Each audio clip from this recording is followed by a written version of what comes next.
ملک بھر میں آج بھی سنت ابراہیمی کی پیروی کرتے ہوئے قربانی کا سلسلہ جاری ہے۔ کہیں گائے، بیل اور بکروں کی قربانی کا سلسلہ جاری ہے تو کہیں اونٹوں کی قربانی دی جا رہی ہے۔ عید الاضحیٰ کے پہلے روز منہ مانگا معاوضہ مانگنے والے قصائیوں کے مزاج بھی نیچے آ گئے۔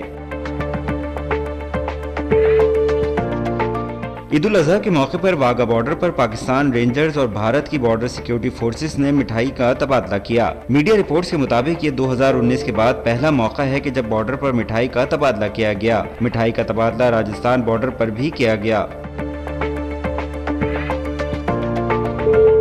مردان میں عید الاضحیٰ کے موقع پر شہر کی صفائی کے لیے water and sanitation services company نے آپریشن کا آغاز کر دیا۔ عید کے پہلے روز 720 ٹن جانوروں کی آلائشیں اٹھا کر اسے محفوظ طریقے سے تلف کر دیا گیا۔ ملک بھر میں عوام کی جانب سے کورونا SOPs کی خلاف ورزی بھی کی جا رہی ہے۔ NCOC کے مطابق گزشتہ 24 گھنٹے میں کورونا سے جاں بحق افراد کی تعداد 40 ہو گئی، جبکہ 2158 نئے کیسز رپورٹ ہوئے۔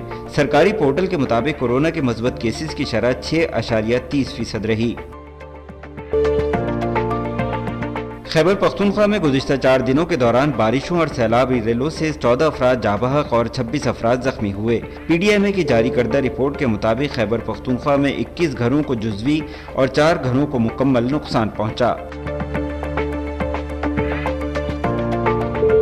سکھر سمیت سندھ کے مختلف شہروں میں آندھی کے ساتھ بارش ہوئی، جس سے بجلی کا نظام درہم برہم ہو گیا۔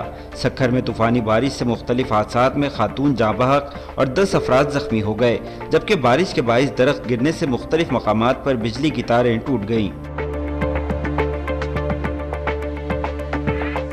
ہینگ ٹانگ جہاز کو کراچی کے ساحل پر پھنسے دوسرا دن ہے، جبکہ جہاز کو نکالنے کے لیے پاکستان کے پاس کم گہرے پانی کے ٹگ پشرر نہیں ہیں۔ جہاز 10 سال پرانا ہے، تاہم اچھی حالت میں ہے۔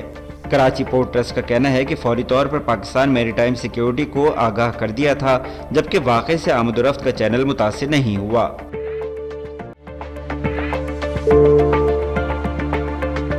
طالبان نے افغانستان کے 85% حصے پر کنٹرول کا دعویٰ کر دیا۔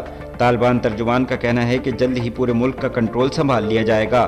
غزنی اور قندھار سمیت کئی بڑے شہروں میں طالبان اور افغان سیکیورٹی فورسز کی بندوقیں تقریباً خاموش رہیں۔